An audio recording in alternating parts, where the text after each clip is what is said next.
19 episode 19। वही दूसरी तरफ जहां वो 4 लोग उस कमरे में बैठे थे और उनके सामने उन गुंडों को पीटा जा रहा था। पीटना भी छोटा शब्द होगा, वो उसे टॉर्चर कर रहे थे। ये लोग वही थे जिसने अनामिका पर हमला किया था और उन्होंने सब बता दिया था उन्हें ये काम किसने दिया था, और वो चारों लोग जानते भी थे कि इसके पीछे कौन है। वो लोग अभी उसे टॉर्चर होते देख ही रहे थे कि तभी वहां बैठे एक इंसान का फोन बजने लगता है। जब वो फोन रिसीव करता है तो सामने वाली की बात सुनकर वो इंसान वहां बैठे बीच वाली चेयर वाले इंसान से बोलता है, मानस भाई, सहगल परिवार कोई प्रेस कॉन्फ्रेंस कर रहा है अभी।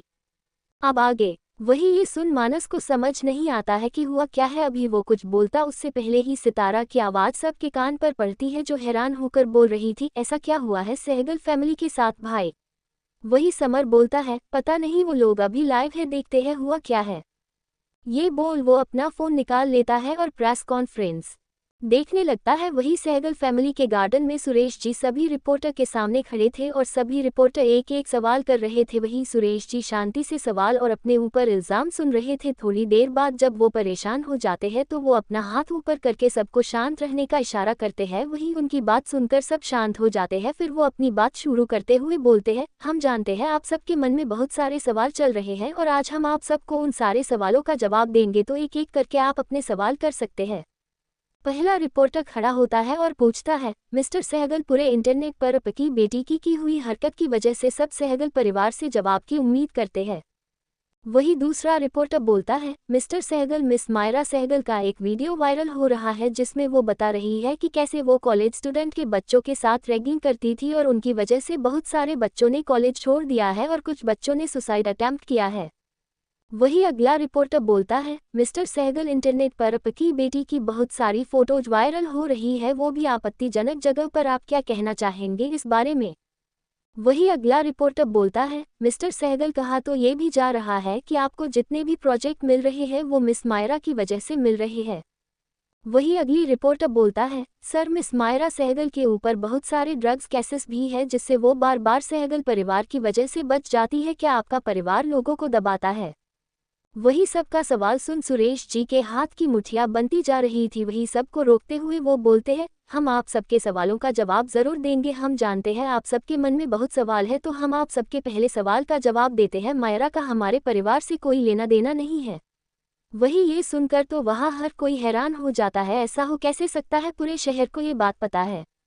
वही जब सुरेश जी सबका ऐसा हैरानी भरे एक्सप्रेशन देखते हैं तो समझ जाते हैं उनके मन में ऐसा क्या चल रहा है, इसलिए वो सबके कन्फ्यूजन को दूर करते हुए बोलते हैं, हमने मायरा को गोद लिया था जब हम एक अनाथ आश्रम गए थे। हमने कोशिश करी थी एक बच्ची को अच्छी परवरिश देने के, लेकिन हम गलत निकले, हम उन्हें सही परवरिश नहीं दे पाए। हमें इन सब के बारे में कोई जानकारी नहीं थी और हम खुद उन्हें सजा दिलाएंगे, क्योंकि हम किसी अपराधी का साथ कभी नहीं देंगे आज से, बल्कि अभी से सहगल परिवार का मायरा से कोई रिश्ता नहीं होगा, हम उनसे। वही सब हैरान होकर सुरेश जी को ही देख रहे थे। किसी ने उसने इस बात की उम्मीद बिल्कुल नहीं करी थी। हर कोई जानता था कि मायरा को इस बात का बहुत घमंड था कि वो सहगल परिवार से है। वही सुरेश जी अपनी बात आगे बढ़ाते हुए बोलते हैं, और रही बात मायरा की हमारे बिजनेस से जुड़े होने की, तो उसका इन सब से कोई लेना देना नहीं है। क्या आप लोग हमारी काबिलियत पर शक कर रहे हैं? क्या आपको नहीं लगता है कि सहगल परिवार के पास इतनी क्षमता है? हम इतने समय से बिजनेस कर रहे हैं, हमें ऐसा रास्ता अपनाने की जरूरत है। वही उनकी बातों ने सबका मुंह बंद कर दिया था। वही अब सबको उनकी बातें सही लगती है, लेकिन तभी उनमें से एक रिपोर्टर खड़ा होता है। वो देखने में 40 से 50 साल के आसपास के होंगे। वो अपना सवाल पूछते हैं, सर, लेकिन हमने सुना था कि आपकी पत्नी ने एक लड़की को जन्म दिया था, तो क्या वो झूठ था या उन्हें आप लोगों ने छुपा कर रखा है? वही सुरेश जी की तो बोलती बंद हो जाती है। उन्हें समझ नहीं आता है कि वो क्या बोले, इसलिए वो बात को वही खत्म करने के हिसाब से बोलते हैं, हमने आप सबके सारे सवालों के जवाब दे दिए हैं, इसलिए आज की प्रेस कॉन्फ्रेंस यही खत्म होती है।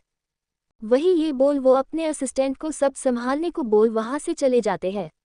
वही उन्हें ऐसे जाते देख सब रिपोर्टर चिल्ला चिल्ला कर सवाल कर रहे थे, लेकिन सुरेश जी एक मिनट नहीं रुकते हैं और सबकी बातों को इग्नोर करके चले जाते हैं। वही उनका असिस्टेंट बाकी सब रिपोर्टर को वहां से भेज रहा था। वही सबको सुरेश जी का ऐसे सवाल को इग्नोर करना समझ नहीं आता है। वही अब सबके दिमाग में सहगल परिवार की प्रिंसेस के बारे में ही चल रहा था। बहुत सारे सवाल थे सबके मन में, लेकिन जवाब देने वाला कोई नहीं। वही दूसरी तरफ कार्तिक पूरी प्रेस कॉन्फ्रेंस देखने के बाद हंसने लगता है। हंसते हंसते उसकी आंखों में आंसू आ जाते हैं और वो बोलता है, ये सही है, जिसने भी इन मायरा वाया की ये हालात करी है ना, बहुत सही है। लेकिन मानस के दिमाग में और कुछ ही चल रहा था। वो अपना सवाल सबके सामने रखते हुए बोलते हैं, लेकिन मुझे एक बात समझ में नहीं आई, मायरा की दुश्मनी थी किसके साथ जो ऐसा कर सकता है। वही सितारा ये सब देखकर बोलती है, लेकिन भाई जिसने भी ये किया है हमारे लिए तो ये अच्छा ही है, हमारा एक दुश्मन कम हो गया है। इस लड़की ने क्या कुछ गलत नहीं किया हमारी गुड़िया के साथ, भले ही ये कम था उसे तो सीधा मार देना चाहिए था। वही थोड़ी देर के लिए तो सभी शांत हो जाते हैं। वही थोड़ी देर बाद कार्तिक कुछ सोचकर बोलता है, एक्चुअली भाई सही बोल रहे हैं, मैंने पहले इस बात पर ध्यान नहीं दिया, लेकिन मुझे ये देखकर लग रहा है कुछ तो गड़बड़ है। वही समर भी कुछ सोचते हुए बोलता है, ये जो भी हो हमारे लिए यही सही होगा कि हम इन सब बातों से दूर रहे और हमारे यहाँ आने के मकसद के बारे याद रखें। वही सबको समर की बात सही लगती है, इसलिए वो इस बारे में ज़्यादा नहीं सोचते हैं। वही दूसरी तरफ कोई फ़ोन पर किसी से बात कर रहा था। वो सामने वाले इंसान से बोलता है, तुमने बहुत अच्छा काम किया है, मुझे नहीं पता था कि तुम इतना अच्छा काम करोगे, मैंने तो तुम्हें बहुत छोटा सा झटका देने को कहा था, तुमने तो उसकी पूरी दुनिया ही बर्बाद कर दी है। बहुत सही किया तुमने, बोलो क्या चाहिए तुम्हें, मुझसे जितना हो सकेगा मैं तुम्हारी हर चीज़ में मदद करूँगी, बस एक बार बोलो तो सही। सामने से कुछ कहा जाता है जिसे सुन वो इंसान हंसने लगता है और बोलता है, तुम कभी नहीं सुधर सकते हो, ठीक है तुम्हें जो चाहिए तुम वो वहां जाकर ले सकते हो। ये बोल वो फोन कट कर देती है। ये और कोई नहीं अनामिका ही थी। वही कॉल कट होने के बाद अनामिका के चेहरे पर खतरनाक मुस्कान आ जाती है और वो खुद से बोलती है, तुमने मुझसे उलझने की कोशिश करी थी ना, और तुम्हारी वो माँ उसने मेरे साथ ये सब किया, अब तुम दोनों देखो मैं कैसे तुम सबको बर्बाद कर दूंगी। मुझसे खेल खेलने की कोशिश करी है तुमने, अब देखो अभी तो बस खेल की शुरुआत है। वही ये सब बोलते वक्त अनामिका की आंखों में अलग ही चमक थी। ये वो सीधी साधी अनामिका लग ही नहीं रही थी जो अभी तक सबके साथ थी। वो बहुत शांत, थोड़ी चुलबुली, सबके सामने उसका अलग ही रूप होता था, लेकिन ये अनामिका अलग थी। उसके आसपास एक खतरनाक औरा था। वो अभी खिड़की के पास ही खड़ी थी और वहां से बाहर देख रही थी। उसकी आंखें इस वक्त खाली थी, जैसे अब उसे किसी चीज से मतलब ही नहीं है। वो अभी ये सब सोच ही रही थी कि तभी कोई उसके कंधे पर हाथ रखता है। वही अनामिका पहले तो थोड़ी हैरान हो जाती है, लेकिन जैसे तैसे खुद को शांत करती है। फिर जब पीछे पलटती है तो उसके सामने आदित्य खड़ा था, जो अनामिका को अपनी गहरी नजरों से देख रहा था। वही अनामिका जब आदित्य को अपने इतने करीब देखती है तो वो हड़बड़ कर थोड़ी दूर हो जाती है। वही ये देखकर आदित्य की आंखें कठोर हो जाती है। उसे अनामिका का ऐसे पीछे जाना बिल्कुल भी अच्छा नहीं लगा था। वही अनामिका आदित्य से थोड़ी दूर खड़ी हो जाने के बाद जब नॉर्मल होती है तो वो आदित्य से पूछती है, आप यहाँ कुछ काम था क्या आपको? वही आदित्य के कान में जैसे ही अनामिका की आवाज गई तो बहुत हद तक उसका गुस्सा शांत हो गया था और फिर से उसकी आंखें नॉर्मल हो गई थी। वो अनामिका के सामने एक बैग करते हुए बोलता है, ये सब वो सामान है जो तुमने अपने घर से मंगवाया था। वही अपना सामान देख अनामिका वो सामना ले लेती है और उसे थैंक यू बोलती है। वही आदित्य उसे थोड़ी देर देखता है। उसे अनामिका थोड़ी अलग लग रही थी। वो अपनी आंखें नहीं मिला रही थी, उससे चुरा रही थी, जो नॉर्मली ऐसा नहीं करती थी। वही वो उसे ज्यादा परेशान ना करते हुए उसे आराम करने को बोलकर वहां से बाहर आ जाता है। वही उसके बाहर जाते ही अनामिका एक गहरी सांस लेती है और खुद से बोलती है, पता नहीं मिस्टर सिन्हा के सामने आने से इतना प्रेशर क्यों फील होता है, ऐसा लगता है आसपास प्रेशर ज्यादा बढ़ जाता है। वही ये बोल अनामिका वो बैग लेकर बैठ जाती है और उसमें अपना सामान देखने लगती है। वही अनामिका के कमरे से बाहर आने के बाद आदित्य खुद से बोलता है, तुम बहुत कुछ छुपा रही हो अपने अंदर, आज तुम्हारी आंखों में मैंने एक जीत की खुशी देखी है मैंने आज, लेकिन जो भी हो अब तुम सिर्फ मेरी हो और तुम्हें मुझसे कोई अलग नहीं कर सकता है। ये बोलते वक्त उसकी आंखों में शैतानी चमक दिख रही थी। वही वो एक नज़र अनामिका को देखकर वहां से चला जाता है, इस बात से अनजान कि उसकी बात वहां खड़ी ईवा ने सुन ली थी। हुआ यूं था कि श्लोक ने एवा को अपना सामान लाने को बोला था जिससे वो लोग अपने घर जा सके, इसलिए वो अपना सामान लेने अपने कमरे में जा ही रही थी कि तभी उसने आदित्य को अनामिका के कमरे से बाहर आते देखा। वही ये देख उसकी आंखों में नफरत, गुस्सा और दर्द दिखने लगा। कहा वो आदित्य को अपने प्यार का एहसास नहीं करवा पा रही थी और दूसरी तरफ वो देख रही थी कि आदित्य जिसको किसी से मतलब नहीं होता है वो अनामिका की कुछ ज्यादा ही फिक्र कर रहा था। पहले तो उसे थोड़ा अजीब लगा, लेकिन जब उसने आदित्य की बात सुनी तो उसकी आंखों से आंसू बहने लगे और वो वहां से भागकर अपने कमरे में आ जाती है और कमरा अंदर से बंद कर लेती है और बेड और लेटकर रोने लगती है और खुद से बोलती है, तुम ऐसा नहीं कर सकते हो आदित्य, मैं बहुत समय से प्यार करती हूँ और तुम मेरे प्यार को ऐसे ठुकरा नहीं सकते हो, नहीं मैं ऐसा नहीं होने दूंगी। ये बोल वो अपनी जगह से खड़ी होती है, खुद से बोलती है, नहीं मैं तुम्हें किसी और का नहीं होने दूंगी, तुम्हें मुझसे प्यार करना होगा, चाहे उसके लिए मुझे उस लड़की को नुकसान ही क्यों ना पहुंचाना पड़े और चाहे खुद को ही नुकसान क्यों ना पहुंचना पड़े। ये बोल वो पागलों की तरह हंसने लगती है और खुद से बोलती है, मुझे ये अभी शुरू करना होगा वरना भाई मुझे आज ही ले जाएंगे और अगर मैं यहाँ से चली गई तो वो लड़की मेरे आदित्य के करीब चली जाएगी। मैं ऐसा नहीं होने दे सकती हूँ। सोच ईवा, कुछ तो सोच। फिर उसके दिमाग में कुछ आता है और वो कमरे से बाहर आती है और इधर उधर देखती है। तभी उसे अनामिका सबके पास जाते हुए दिखाई देती है। वही अनामिका को देख ईवा की आंखों में शैतानी चमक आ जाती है और वो तुरंत अनामिका की तरफ बढ़ जाती है। वो अभी उसके पास पहुंचने ही वाली थी कि तभी वो देखती है कि अनामिका अपनी जगह ही रुक गई है। तो उसे समझ नहीं आता है वो ऐसे रुकी क्यों है। तभी उसका ध्यान अनामिका के हाथ में लिए हुए फोन पर जाता है जो बज रहा था। वही कि सब देख ईवा का गुस्सा बढ़ जाता है और वो फिर से बोलती है, पता नहीं कौन है ये जो मेरा प्लान बर्बाद करने पर तुला हुआ है, लेकिन मैं इतना अच्छा मौका अपने हाथ से नहीं जाने दे सकती हूँ। मुझसे कैसे भी करके अपने प्लान को अंजाम देना ही होगा, नहीं तो बहुत देर हो जाएगी और फिर मैं यहाँ रुक भी नहीं पाऊंगी। वही ये बोल वो अनामिका से थोड़ी दूर पर खड़ी होकर फोन में कुछ करने का नाटक करने लगती है, लेकिन उसका ध्यान अनामिका पर बराबर था। वही जैसे ही वो अनामिका को कॉल कट करके आगे बढ़ते हुए देखती है तो उसकी आंखों में शैतानी चमक आ जाती है और वो भी उसकी तरफ बढ़ जाती है। तो क्या करने वाली है ईवा अनामिका के साथ और किस हद तक जा सकती है वो आदित्य के लिए। वही रानी जी और मायरा अब क्या करने वाले हैं, क्योंकि मायरा का तो अब सब कुछ छीन गया है। तो क्या रानी जी ऐसे ही शांत रहेगी। ये बोल वो पागलों की तरह हंसने लगती है और खुद से बोलती है, मुझे ये अभी शुरू करना होगा वरना भाई मुझे आज ही ले जाएंगे और अगर मैं यहाँ से चली गई तो वो लड़की मेरे आदित्य के करीब चली जाएगी। मैं ऐसा नहीं होने दे सकती हूँ। सोच ईवा, कुछ तो सोच। फिर उसके दिमाग में कुछ आता है और वो कमरे से बाहर आती है और इधर उधर देखती है। तभी उसे अनामिका सबके पास जाते हुए दिखाई देती है। वही अनामिका को देख ईवा की आंखों में शैतानी चमक आ जाती है और वो तुरंत अनामिका की तरफ बढ़ जाती है। वो अभी उसके पास पहुंचने ही वाली थी कि तभी वो देखती है कि अनामिका अपनी जगह ही रुक गई है। तो उसे समझ नहीं आता है वो ऐसे रुकी क्यों है। तभी उसका ध्यान अनामिका के हाथ में लिए हुए फोन पर जाता है जो बज रहा था। वही कि सब देख ईवा का गुस्सा बढ़ जाता है और वो फिर से बोलती है, पता नहीं कौन है ये जो मेरा प्लान बर्बाद करने पर तुला हुआ है, लेकिन मैं इतना अच्छा मौका अपने हाथ से नहीं जाने दे सकती हूँ। मुझसे कैसे भी करके अपने प्लान को अंजाम देना ही होगा, नहीं तो बहुत देर हो जाएगी और फिर मैं यहाँ रुक भी नहीं पाऊंगी। वही ये बोल वो अनामिका से थोड़ी दूर पर खड़ी होकर फोन में कुछ करने का नाटक करने लगती है, लेकिन उसका ध्यान अनामिका पर बराबर था। वही जैसे ही वो अनामिका को कॉल कट करके आगे बढ़ते हुए देखती है तो उसकी आंखों में शैतानी चमक आ जाती है और वो भी उसकी तरफ बढ़ जाती है।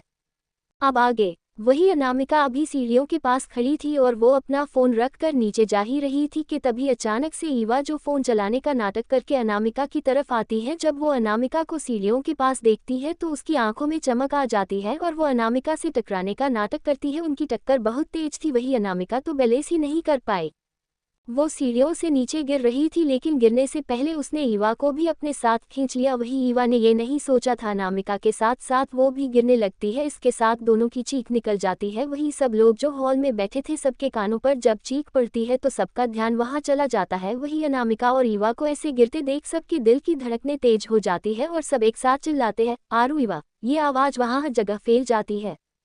वही अभी अनामिका गिर ही रही थी कि तभी किसी ने उनका हाथ पकड़ लिया और अपनी तरफ खींच लिया, जिससे अनामिका जाकर उस इंसान के सीने से लग गई। वही ईवा ने जब उस इंसान को आते देखा था तो वो बहुत खुश हो गई थी। उसने तो सोच लिया था कि वो इंसान उसे बचाने आ रहा है, लेकिन जब उस इंसान ने उसकी तरफ देखा भी नहीं और सीधा इग्नो अनामिका को बचा लिया, ये देखकर उसे बहुत गुस्सा आया। लेकिन वो धड़ाम के साथ सीढ़ियों से होते हुए नीचे गिरने लगती है।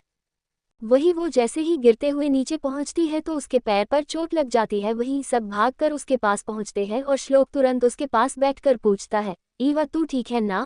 वही ऊपर अनामिका का सर आदित्य के सीने पर रखा हुआ था और आदित्य ने अपने हाथों से अनामिका की कमर पकड़ रखी हुई थी और वही आदित्य की आंखें बंद थी अनामिका की इतनी करीबी से। लेकिन जैसे ही उसके दिमाग में अनामिका के गिरने की और चोट लगने की बात याद आती है तो उसकी आंख खुल जाती है। वो तुरंत अनामिका को खुद से अलग करता है और उसे अच्छे से चेक करने लगता है और बोलता है, डॉल तुम ठीक हो ना, तुम्हें कहीं लगी तो नहीं, रुको मुझे डॉक्टर को बुलाओ दो। वही अनामिका आदित्य के ऐसे करने से होश में आती है। वही गिरने के डर से उसने आदित्य को बहुत टाइट पकड़ लिया था। उसे आदित्य के पास बहुत सेफ फील हो रहा था, लेकिन अब उसे बहुत अजीब लग रहा था, इसलिए वो खुद को संभालते हुए बोलती है, मैं बिल्कुल ठीक हूँ, सही टाइम पर अपने बचा लिया। वही आदित्य अभी कुछ बोलना चाहता था, लेकिन ईवा, जिसका ध्यान अपनी चोट पर न होकर आदित्य और अनामिका पर ही था, उन्हें इतने क्लोज देख उसे बहुत गुस्सा आता है। और जब वो आदित्य को अनामिका के इतने क्लोज देखती है तो उससे रहा नहीं जाता है और वो दर्द में तड़पने का नाटक करने लगती है। हालांकि उसको चोट तो लगी थी, लेकिन इतनी भी नहीं जितना वो चिल्ला रही थी। वही ईवा के ऐसे चिल्लाने से अनामिका और आदित्य का ध्यान भी उस पर चला जाता है। वही ईवा को इतने दर्द में देख श्लोक तुरंत उसे अपनी गोद में उठा लेता है और हॉल में लाकर सोफे पर बैठा देता है। वही नितिन ने भी तुरंत डॉक्टर को कॉल करके बुला लिया था।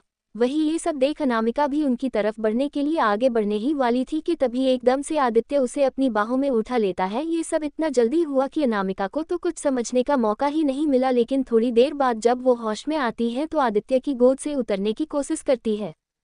वही अनामिका की कोशिश को देख आदित्य उस पर अपनी पकड़ मजबूत करते हुए बोलता है, तुम अभी ठीक नहीं हो और तुम्हारे पैरों में भी बहुत चोट आई थी, इसलिए अगर तुम्हें नीचे जाना है तो ऐसे ही जाना होगा, वरना मैं तुम्हें कमरे में छोड़ आता हूँ आराम करने के लिए। वही अनामिका कमरे की बात से चिढ़ जाती है, क्योंकि सुबह से वो उस कमरे में बंद थी, उसे घुटन सी हो रही थी, इसलिए वो कुछ नहीं बोलती है, बस आदित्य जो कर रहा था उसे वो करने दे रही थी। वही आदित्य जब अनामिका की तरफ से कुछ नहीं सुनता है तो समझ जाता है अनामिका उसकी बात मानने को तैयार है और उसे ऐसे शांत देख उसके चेहरे पर एक हल्की सी मुस्कान आ जाती है और वो उसे लेकर सबके पास आ जाता है। वही ईवा की नज़र भी एक मिनट के लिए उन दोनों से नहीं हटी थी। वही जब आदित्य ने अनामिका को गोद में लिया था तो उसके सीने में सांप लौटने लगे थे। वही वो खुद से बोलती है, नहीं आदित्य, तुम सिर्फ मेरे हो, मैं तुम्हें इसके करीब नहीं जाने दूंगी, तुम ईवा का जुनून पागलपन सब हो, तुम सिर्फ मेरे हो। ये बोल वो अनामिका को नफरत से देखने लगती है। वही दूसरी तरफ रानी जी अपने कमरे में थी और किसी से फोन पर बात कर रही। बात क्या, वो तो सामने वाले इंसान पर चिल्ला रही थी। वो चिल्लाते हुए बोलती है, क्या मतलब नहीं मिल रही है, अरे जमीन खा गई या आसमान निगल गया, उस लड़की वो, और अब तुम्हारे गुंडे भी गायब है। नहीं, मुझे वो लड़की चाहिए, जिंदा या मुर्दा मुझे इस बात से फर्क नहीं पड़ता है, और तुम ये कैसे करोगे मुझे इससे फर्क नहीं पड़ता है। ये बोल वो फोन कट कर देती है। वही रानी जी का चेहरा इस वक्त चुड़ैल से कम नहीं लग रहा था, उनका पूरा मेकअप बिगड़ा हुआ था। वही वो गुस्से में अपना फोन बेड पर फेंकते हुए बोलती है, नहीं, सब बर्बाद नहीं हो सकता है, मेरे इतने सालों की मेहनत बर्बाद नहीं हो सकती है। अब कोई मायरा को राजकुमारी की बेटी नहीं मानेगा, क्योंकि सबको पता चल गया है कि मायरा का सहगल परिवार से कोई रिश्ता नहीं है। नहीं, मैं सब अपने हाथ से सब नहीं निकलने दे सकती, ये न्यूज़ उन लोगों तक नहीं पहुंचनी चाहिए। ये बोल वो बेड से वापस अपना फोन उठाती है और किसी को कॉल करती है। कॉल रिसीव होते ही सामने से आवाज आती है, क्या बात है बेबी, इतना मिस कर रही हो अपने पति को, मैं भी तुम्हें बहुत मिस कर रहा हूँ। वही रानी जी झुंझलाते हुए बोलती है, मेरे तुमसे ये फालतू बकवास करने को फोन नहीं किया है, मायरा का सच उस सुरेश ने मीडिया को बता दिया है, कैसे भी करके उन लोगों को मायरा का सच नहीं पता चलना चाहिए, उनके लिए मायरा ही उनकी अपनी होनी चाहिए, और जल्दी से मायरा का कहीं रहने का इंतजाम करो, मुझे नहीं लगता है अब मायरा यहाँ रह पाएगी, वो लोग कभी भी उसे यहाँ से निकाल देंगे। सामने वाला इंसान बोलता है, बेबी ये तो तुम खुद भी कर सकती थी, उसके लिए मुझे क्यों परेशान किया। वही अब रानी जी अपने पीक पर पहुंच गई थी। वो उस पर चिल्लाते हुए बोलती है, घटिया आदमी, मुझे तुम्हें बार बार ये बात क्यों याद दिलानी पड़ती है कि मायरा तुम्हारी भी बेटी है, तुम हर बार अपनी जिम्मेदारी से भाग नहीं सकते हो। 2 घंटे दे रही हूँ मैं तुम्हें, उसके कहीं रहने का इंतजाम करो और जल्दी उसे उनके पास भेजो ताकि वो जल्दी उनके क्लोज हो सके। एक तो वो लड़की भी गायब है, हम कोई रिस्क नहीं ले सकते हैं। ये बोल वो कॉल कट कर देती है। लेकिन वो इस बात से अनजान थी कि गेट पर खड़ी मायरा ने उनकी सारी बातें सुन ली थी। वो तो यहाँ इसलिए आई थी कि अपनी माँ को मना सके, यहाँ कैसे भी करके रोक ले, लेकिन अब उसको अपने सारे दरवाजे बंद नजर आ रहे थे। वो तुरंत वहां से अपने कमरे में आ जाती है और गेट अंदर से बंद करके तुरंत अलमारी के पास जाती है और अपना सारा सामान निकालने लगती है और खुद से बोलती है, मैंने भी किस औरत से उम्मीद करी कि वो मेरी मदद करेगी, अरे जो अपने परिवार की सगी नहीं हो सकी वो क्या ही किसी की अपनी होगी। मैंने अभी तक जो जो इकट्ठा किया है मुझे वो सब लेकर यहाँ से निकलना चाहिए, वरना अगर किसी के सामने से गई तो सब मेरी चेकिंग करेंगे, तो उन्हें पता चल जाएगा मैं क्या क्या लेकर जा रही हूँ। ये बोल वो अपने कपड़े और ज़रूरी सामान बैग में डालने लगती है। वो अभी ये सब कर ही रही थी कि तभी वो खुद से बोलती है, अरे मैं इतनी ज़रूरी चीज़ कैसे भूल सकती हूँ। ये बोल वो अलमारी के लॉकर को खोलकर उसमें से एक बॉक्स निकालती है और उस पर हाथ फेरने लगती है और खुद से बोलती है, अच्छा हुआ मैंने ये सब गहने पहले ही चुरा लिए थे, ये कुछ अनामिका और बाकी सब घर वालों के थे। वही मायरा अपना सारा सामान रखकर बैग पैक करके एक बार बाहर आकर हर जगह नजर दौड़ती है। आज प्रेस कॉन्फ्रेंस की वजह से घर पर कुछ ज्यादा ही बॉडीगार्ड थे, लेकिन अभी शिफ्ट चेंज होने वाली थी, उसमें उसके पास एक मौका था यहाँ से निकलने का, वरना वो ये सब यहाँ से नहीं ले जा पाएगी। वही जैसे ही उस मौका मिलता है वो अपना बैग लेकर घर के पीछे वाले गेट के पास चली जाती है, क्योंकि वही एक जगह थी जहां से वो सफेली निकल सकती थी।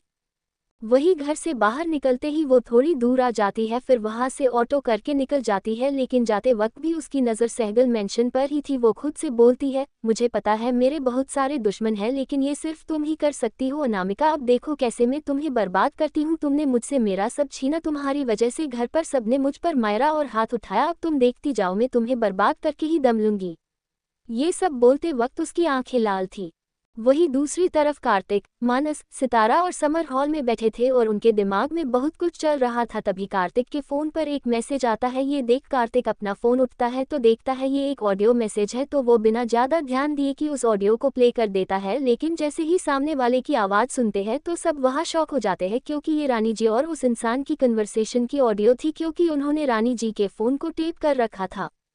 वही सामने वाले की बात जैसे जैसे वो लोग सुन रहे थे वैसे वैसे उन चारों के एक्सप्रेशन बदल जाते हैं। वही उनकी बात खत्म होने के बाद सितारा मानस से बोलती है, भाई ये औरत सही में नागिन है जो सिर्फ दसना जानती है, अब हम की करे।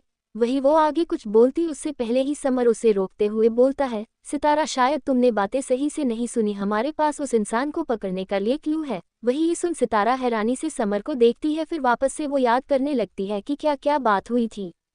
लेकिन जब उसे कुछ समझ में नहीं आता है तो वो समर से पूछ ही लेती है, भाई आप कहना क्या चाहते हैं, मुझे समझ में नहीं आया, ऐसा कौन सा क्लू था ऑडियो में। वही ये सुन समर शांति से बोलता है, तुमने सुना नहीं, उसने बोला कि वो इंसान उन्हीं के साथ रहता है और क्लोज है। इसका मतलब तुम समझ रही हो ना, उन सब के ऊपर खतरा है, लेकिन ये हमारे लिए अच्छा भी है। हमें यहाँ वहाँ भागना नहीं पड़ेगा, क्योंकि हमें पता है हमारा दुश्मन कहाँ है।